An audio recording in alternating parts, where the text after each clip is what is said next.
What up, crypto gang? It's your boy Chris Garcia, aka Crypto Godson.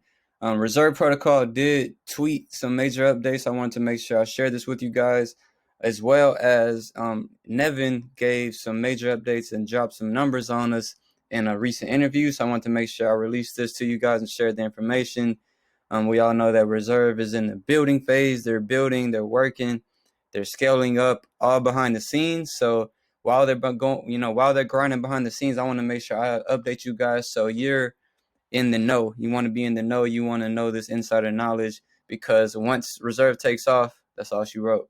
And so without further ado, let's jump right into it. I want to make sure you guys are well informed before Reserve becomes that blue chip that we all know it will be. This presentation by Nevin Freeman of Reserve, obviously, for the Cryptocurrency and Hayek conference hosted by Coin Center and the Mercatus Center at George Mason University. This was posted May 28, 2021, so not too long ago.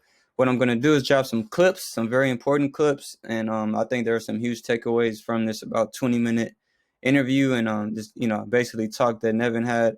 And I really think there's some major information here that can help you guys kind of learn more about what's going on behind the scenes and kind of understand the way that the leader of Reserve Protocol is thinking through the next few years and just the strategy behind Reserve Protocol. If that really does happen over some point in the next 30 years, if we really do see a significant drop in purchasing power of the US dollar, I think that you could see a pretty quick uptake, at least for store of value in alternatives. And then the holy grail is, can you have something, we already have index funds and all sorts of other stores of value. Can you get something like that is also used as a means of exchange as ubiquitously as something like the dollar? So that's the ultimate goal of our project, and I think other people here would probably like to see something like that happen. So that's the context I'm coming from. And I think it's really important that you understand the way any leader thinks. If you're going to invest in any project in crypto, the leader of that project has to be top notch. That's the one you want to filter. It's kind of like you're interviewing them. So it's kind of like you're a company and you're hiring new employees. That's the way I think about looking at all these founders of several projects. It's kind of like you're vetting them, not only their competencies, but their leadership abilities. In some ways, honestly, their communication skills, because that's huge with anything in business.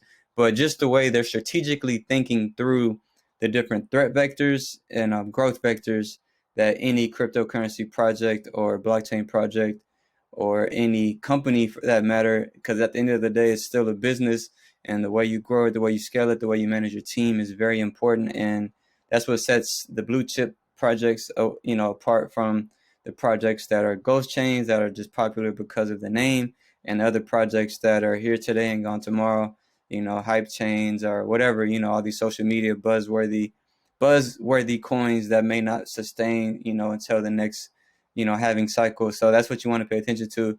I think Nevin does a great job of communicating. He does a great job of being transparent, and he does a great job at communicating what is needed at that given time. He doesn't try to, share too much fluff. He doesn't try to, do any fake hype type conversation. He doesn't do any fake hype type news events or tweet certain things just to get the community buzz, just because he wants that attention.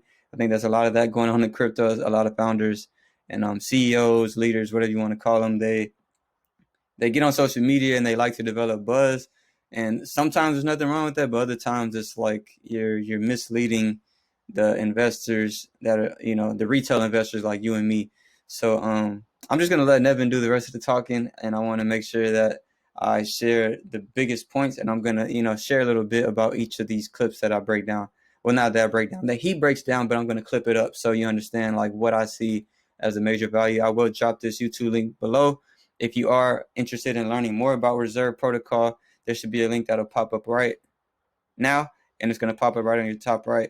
So click that and learn more about Reserve and become a Reserve Ranger. This doesn't entirely solve the problem, but it makes it so that as long as there are some, in this case, US dollar-backed stable coins or stable value-backed coins in the world issued anywhere, you can continue migrating this basket, and by doing so, you can have a stable coin that retains its sort of brand recognition and network effects and liquidity throughout the course of near-term history, even if there's a lot of choppiness in which stablecoins exist and serve the marketplace. That's one reason. But the bigger reason for this basket approach is because we don't always want US dollar stablecoins in that basket. So then in the long term, the plan is, over the next decade or two to basically watch what gets tokenized and continually evolve that basket to try to achieve something that is, as has as little exposure as possible to the US dollar or anything else we think could be highly inflationary over the course of time, while maintaining a stable purchasing power. It will be soon, in my opinion, a top 10 crypto by the next bull run, which is 2024, 2025 area. So let's read it. Let's see what they got for us. So someone once said, in between periods of exciting progress, what happens? Boring progress. Exciting progress is again restarting. So in between, major news updates, major marketing efforts, major social media buzz, there's a lot of work that goes on behind the scenes. And Reserve is one of those projects that really doesn't try to front or try to announce an announcement.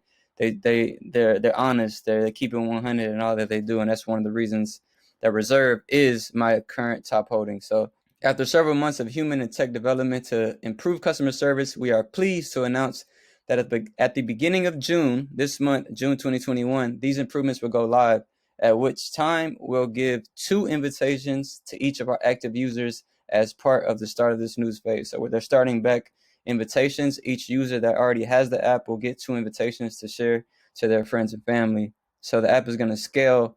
It's going to triple if you do the math, right? One user, has 2 invitations, and we currently have 100,000 downloads, I believe.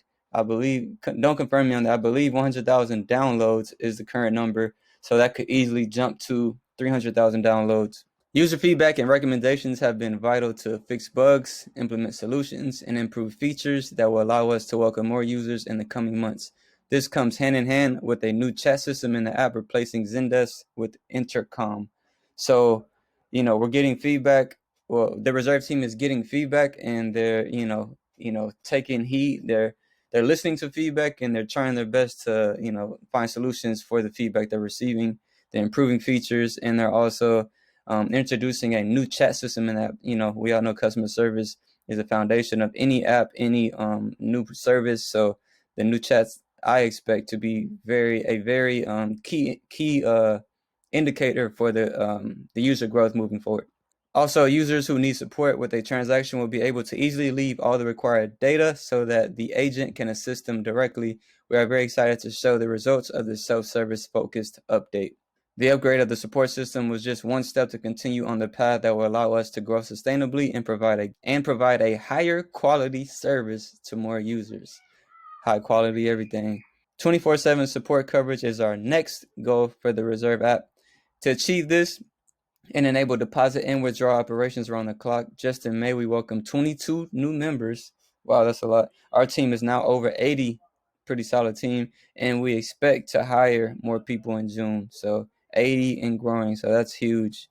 Take from it what you can, take from it what you want. I think this is major, and I think it's, they're doing us a great service by updating in this manner. And at this point, just so people know, they have a sense of what this looks like in practice, we have about 9,000 transactions per day happening on the system, predominantly in Venezuela, and it's about $1 million US worth of total volume transacted per day. And a big fraction of that is companies. Companies are using this to get their money in and out of the country, in and out of US bank accounts mainly. But there are quite a lot of consumer transactions happening. But this is still the very beginning. And we've noticed that there's hugely more demand than we're even able to serve at this point. You can't just download our app and start using it today.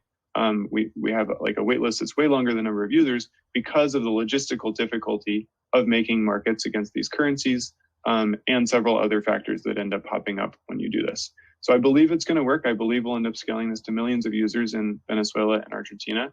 But that's kind of a snapshot of what that looks like. And with that, stay healthy and let's get wealthy.